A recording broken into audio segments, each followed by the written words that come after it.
Bonjour bien-aimés frères et sœurs, excellent week-end à tous, que le Seigneur nous bénisse, bienvenue dans notre partage quotidien. Ce matin nous allons partager la parole de Dieu, nous louons le Seigneur, nous le glorifions, que chaque génération dise à celle qui la suit combien tes œuvres sont belles, combien la gloire de Dieu est manifeste dans nos vies.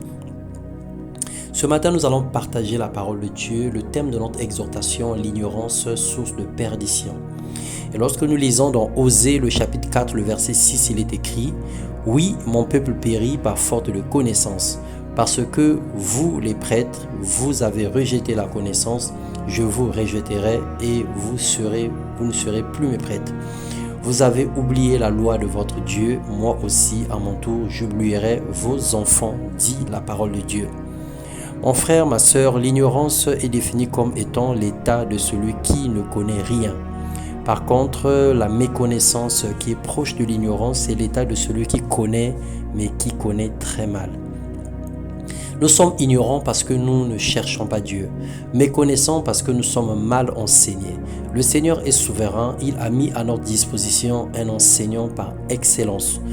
Le Saint-Esprit qui enseigne à notre esprit la connaissance de Dieu. Lui qui vient pour réajuster toutes les mauvaises connaissances, toutes les hérésies, toutes les mauvaises paroles qui parviennent à nos oreilles.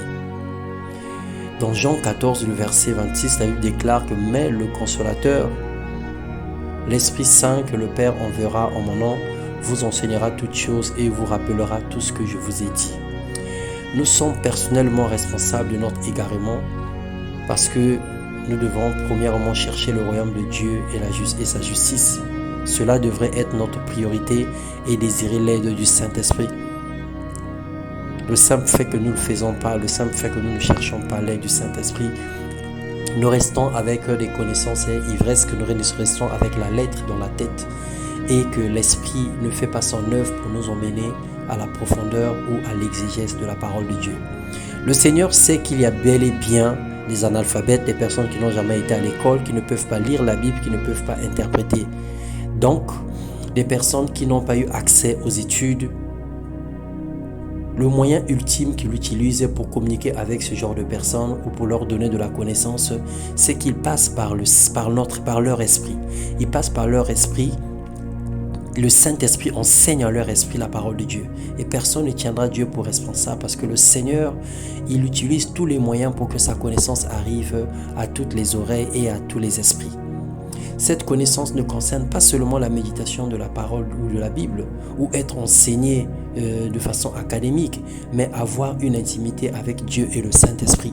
Lorsque nous avons une intimité avec Dieu et avec le Saint-Esprit, il y a des choses qui arriveront dans notre esprit indépendamment de notre volonté ou même sans même que nous puissions entrer en contact avec les Écritures, puisque nous sommes dans le cas où nous ne savons pas lire. Et donc le Saint-Esprit, lui, il prend en charge notre infirmité, on va dire intellectuelle. Si tu la cherches comme de l'argent, si tu la poursuis comme un trésor, alors tu comprendras la crainte de l'Éternel et tu trouveras la connaissance de Dieu. Car l'Éternel donne la sagesse, de sa bouche sortent la connaissance et l'intelligence, nous dit Proverbe 2, le verset 4 à 6. Bien-aimé, mon frère, ma sœur, le Seigneur nous appelle, le Seigneur attire notre attention de sortir de l'ignorance. De sortir de l'ignorance en le recherchant tous les jours, mais aussi de sortir de la méconnaissance en désirant l'aide du Saint-Esprit pour que l'Esprit du Seigneur vienne ajuster toute forme de connaissance antérieure que nous avons reçue qui aujourd'hui entache et modifie notre foi. Modifie notre façon de voir les choses, modifie notre façon de connaître et de comprendre Dieu. Le Seigneur nous accorde aujourd'hui la grâce excellente qu'il nous a accordée, c'est la présence du Saint-Esprit dans chaque vie. Et c'est le Saint-Esprit qui vient pour nous corriger, qui vient pour nous enseigner.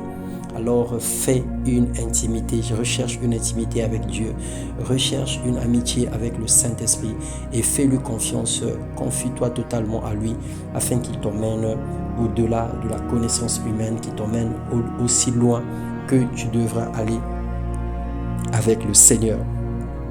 Que Dieu enseigne à notre esprit afin que les écailles tombent de nos yeux dans le nom puissant de Jésus.